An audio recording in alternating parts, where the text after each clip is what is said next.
觉得这是一个非常重要的一个现象，特别是在现在，就是过去我们讲农业很重要，大家会没有警觉。可是像现在，特别是台湾的整个这个莫拉克之后，然后整个我们的环境好像再也不是像过去是一个比较好像友善的这个环境，而是随时一个风灾，然后一个水灾就会造成大规模的淹水的时候，我们觉得农业是可能的出路。可是各位同学可能会觉得，哇，老师你也跳太快了吧？怎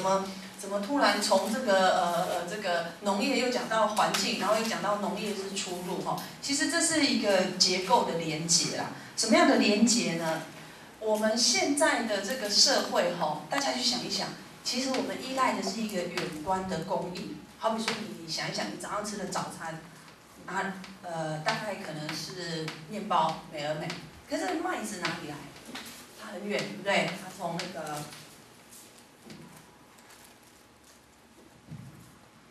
它很远嘛，哈，它从哪里来？它很可能从美国来，或者是澳洲来，好，然后呢，它要跨海而来，它就非常仰赖石油，然后再加上我们所有的加工运输，所以这样子的一个远端供应是一个石油农业。换句话说，这个世界上我们对资源消耗的模式，造成了我们今天的灾难。而这样的消耗，如果我们从工业革命开始算起，其实也没多久啊，150年左右嘛，哦。我大概要分4个来跟大家讲了哈，一个是整个的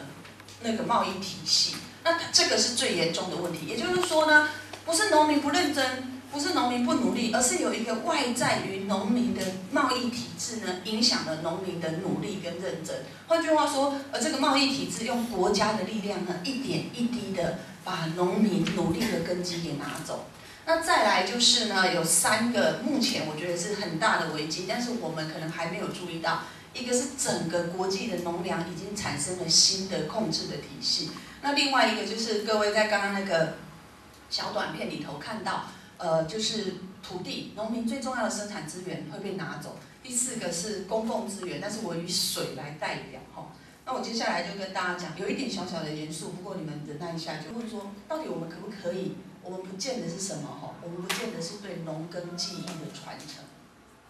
台大的那个前身是台北帝国大学嘛，日本人设的哈。他刚开始创的系之一就有一个是农艺系。换句话说，他们很清楚的知道，农业构筑在人身上的是一个劳动的节奏，是一个属于艺术的传承的。它不是像我们今天在整个概念上呢，摒弃农业。那我们摒弃农业的同时，我们也觉得农夫是落伍过去的一群。那也因为这样，我们的生活选择从来没有把农耕当作是一个方向，因为我们觉得那是过去的东西。我想，其实我一直念书的过程是一直离开我家乡的过程。不管是小时候，老师会直接跟你说，你要认真念书，不要像你的爸爸妈妈那么辛苦，爱揍惨这样子。或者是你到了都市来，你会发觉，哎，这个生活非常便利，然后这个他们讲的话跟你不太一样，像我就台湾国语，然后他们的穿着比较时髦，所以我会有一个想要跟这样的一个主流的生活样态认同的过程。那我要跟大家讲，世世代代生活在农村的青年都遭遇了跟我一样的暗示或者是明示，所以我们离开农村了。那我们离开农村的同时，我们也遗忘了那个农耕的记忆。那农村也就在这整个大的氛围底下变得越来越嚣张。世界上的国际粮食呢，只操控在少数的国家手中。中国大陆的粮食自给率是95%，可是它已经是它的缺口物，因为它量体很大，它已经是全世界最大的黄豆进口商。它可以因为它的量很大去影响价格。那台湾完全没有这个空间。换句话说，如果我们依赖远端贸易，我们所面对的压力就不是只有石油会没有哦，我们面对的压力是我们可能买不到，或者是我们买到的人跟我们的关系不知道该怎么形容。我们现在跟中国大陆的关系就是不知道该怎么形容。你说他对我们很好，好像也很好；你说他们对我们很不好，好像也很不好。那怎么办？那就是要把粮食当作是一个内需的产业来努力呀。好。那如果我们觉得粮食本地要供给，土地当然就是一个最重要的因素嘛，哈。可是呢，我们就会发现，最近出现了一个词叫做圈地。圈地是什么？圈地是一个古老的名词，马克思讲的。他说，当时工业革命开始发展的时候，不是以前的衣服不是像这种化纤啊，是那种羊毛嘛，吼，所以它开始有了机械要生产新的布，需要有羊毛之后呢，就要养羊嘛，因为羊毛出在羊身上嘛，吼，那养羊就要很多地呀、让羊吃牧草，所以他就把在农民耕种的土地，在英国那个苏格兰高地，就把农民赶走，赶到都市，然后就把地圈起来，透过政府的关系，还有当地教会的力量，然后就养羊。那这个圈地这件事情是很具体，他讲的是什么？他讲的就是资本，就财团跟国家合谋，把人的生存权给夺走的过程。这样，好，那台湾有没有？台湾也有啊。台湾现在最重要的生产力量是什么？是科技业嘛。所以我们那时候202兵工厂不是有台北市政府跟鸿海的力量吗？然后苗栗大埔不是有那个国科会跟苗栗县政府，还有群创，好，然后中科相思寮就是中央政府跟彰化县政府还有友达。那讲其实是跟台湾的法令有一个关系，就是台湾的土地征收条例，是台湾是一个民主国家，但是还有威权的法律，就是像土地征收条例，它是怎样呢？它是比如说政府想要来征收你的土地，那它只要公告，那假设你不同意，你可以不同意嘛，对不对？你征收，可是我不同意啊，因为我觉得这个土地我想保留，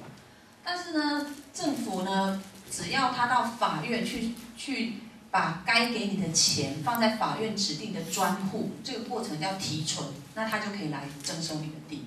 那即使你还在跟他打官司，像大埔的农民还在跟这个苗栗县政府打官司，也土地的所有权状也已经变成是县政府的名字了。所以苗栗县政府就说我合法啊，所以我可以来征收你的地。可是那是因为那个法律本身就非常的不合理，就在程序上它没有给人们表达异议的权利。然后呢，在这个公益上，就是说一个国家到底可不可以动到人民的地，这个是可以讨论的。那世界范围大部分都主张是公共利益可以，可是公共利益会定得很严谨，比如说盖马路可能是公共利益，盖学校，特别是基础教育，大学还不算哦，基础教育可能是公共利益。那其他的呢？你去拿了人家的地当做科学园区去盖工厂，是不是公共利益？更何况群创只要28公顷，可是那里征收了100多公顷，是要做工商发展，就是要盖房子的都市计划区，这符合吗？所以面对这样的案子，我们除了协助大埔的人打官司之外，我们也在修改这个土地征收条例。那我们也请德国的人来讲德国的案例。德国的案例是这样，它有一个很严谨的程序，就是说如果你要征收土地，不是政府说要征收就征收，你要先想办法用换的，不能用换的，用土地重划的，也没办法土地重划，你要去法院说，我经过了这么多努力，我也换不到地，也不能重划，我又非用这一块地来做公共建设不可，法院说你可以征收，你才可以征收。那即使法院说你可以征收，可是人们不同意跟你打官司，在这个过程当中，你都不能去动到那一块地。可是苗栗县政府非常夸张，就是居民还在跟他打官司，他的怪手就开进去了。这个是20几台怪手，后面有200多个警察半夜去把人家的土地给铲掉。那如果你想，如果苗栗县政府真的觉得我合法，我是对的，他为什么要200多个警察保护那20几台怪手，而不是保护农民？所以这是为什么大家会很激愤的原因，然后。